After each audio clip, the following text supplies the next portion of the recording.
Voltei! Voltei e voltei pra falar do primeiro reinado, hein? Brasil então independente, né?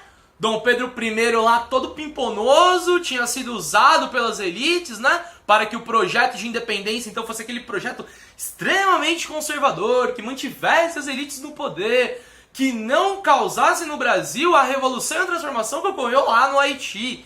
E surge então Dom Pedro I como o nosso primeiro monarca imperador e que vai ter a incumbência de organizar a sociedade brasileira. Vocês sabem, agora o Brasil ele é um estado independente. E todo estado independente precisa do que para funcionar? Acertou quem falou? Constituição. Bom, primeira constituição então que o Brasil vai ter enquanto um estado vai ser, no primeiro momento, um projeto constituinte que vai ser entregue a Dom Pedro I e que vai ter algumas características ali bem próprias do que era o Brasil de então. Nunca se esqueçam, meus amores e minhas amoras, o Brasil do século XIX é comandado por uma elite política baseada na manutenção dos seus privilégios. E o que essa elite quer, né, para manter os seus privilégios é permanecer no poder, é não dar democracia para a sociedade brasileira. Portanto, o primeiro projeto de Constituição que o Brasil vai ter vai seguir um caráter de ser uma Constituição cujo voto será censitário.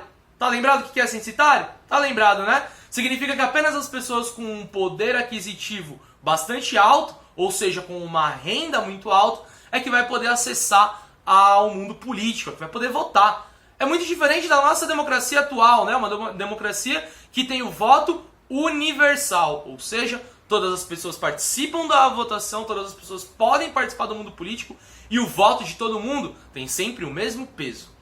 Essa Constituição, entregue ali para Dom Pedro I, vai ser rejeitada.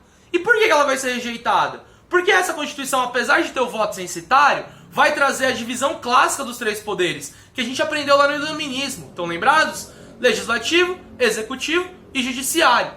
Um faz as leis, né? O outro executa as leis e o outro vai trabalhar ali julgando se o funcionamento ele está ocorrendo da melhor maneira possível. Essa divisão dos três poderes, vocês sabem, é justamente para que um poder controle o outro e com isso não tenha nenhum mando absoluto. O problema é que Dom Pedro I quer este mando absoluto e quer governar de uma maneira autoritária. Portanto, qual vai ser a solução para ele quando recebe essa primeira Constituição ou projeto de Constituição? Ele vai jogar fora. E ele vai entregar um projeto que é dele, que vai ter como diferença o quê? Os três poderes somado a um quarto poder, o poder moderador. Por que o poder moderador está em cima? Como está aparecendo nesse esqueminha aqui, ó, agora. Ele está em cima porque ele manda nos demais poderes. Na prática, é o poder moderador quem controla o mundo político do Brasil de então. E quem está no poder moderador é Dom Pedro I. Ou seja, a característica do Estado brasileiro quando ele se torna independente, qual vai ser? O absolutismo. A presença de Dom Pedro controlando tudo com as mãos de ferro. E é óbvio que isso vai produzir uma reação muito forte, principalmente naqueles grupos políticos que não estão dentro desse modelo. Quem estava participando ali, quem estava mantendo seus privilégios, ok. Mas e quem não estava mantendo seus privilégios? E quem se sentia atingido por esses problemas trazidos pela Constituição de 1824? Vão reagir, não vão reagir? Qual vai ser a principal reação? A Confederação do Equador. 1824 vai se deflagrar em Pernambuco e posteriormente, né, outras províncias ali da região, como o Rio Grande do Norte, como o Ceará, vão aderir a esse projeto que vai nada mais ser do que uma revolta separatista que vai ocorrer como uma reação. Por que a Confederação do Equador se deflagra, então? Porque é uma reação à Constituição de 1824. Uma Constituição totalitária, que concentrava os poderes nas mãos de Dom Pedro I. E isso as elites do Nordeste não vão aceitar, porque elas vão se sentir atingidas por essa Constituição. Afinal de contas, nessa Constituição elas não teriam como participar da política. Deflagrada a Confederação do Equador, então, em 1824, as principais lideranças vão ter dois grandes objetivos. Primeiro, a separação daquela região do resto do Brasil.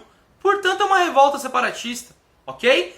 E por outro lado, também vai tentar inserir um modelo mais democrático. Tanto vai ser assim que eles vão defender, ali na Confederação do Equador, uma república, diferente da monarquia brasileira.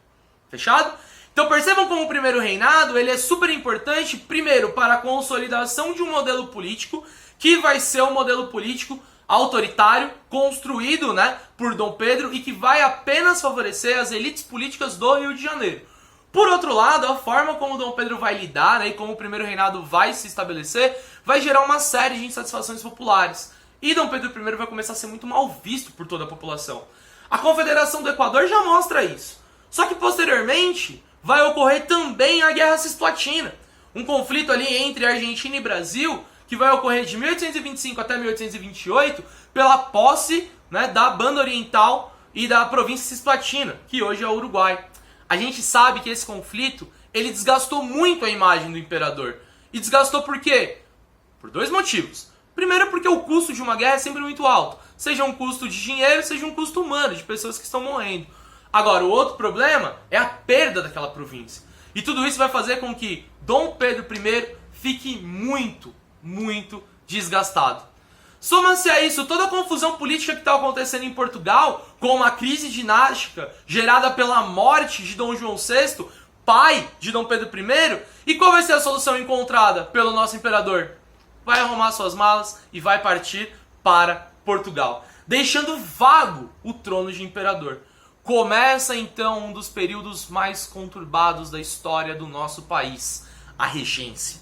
9 anos em que uma série de rebeliões vão ser deflagradas em todo o território nacional. A gente volta já já para falar dela, beleza?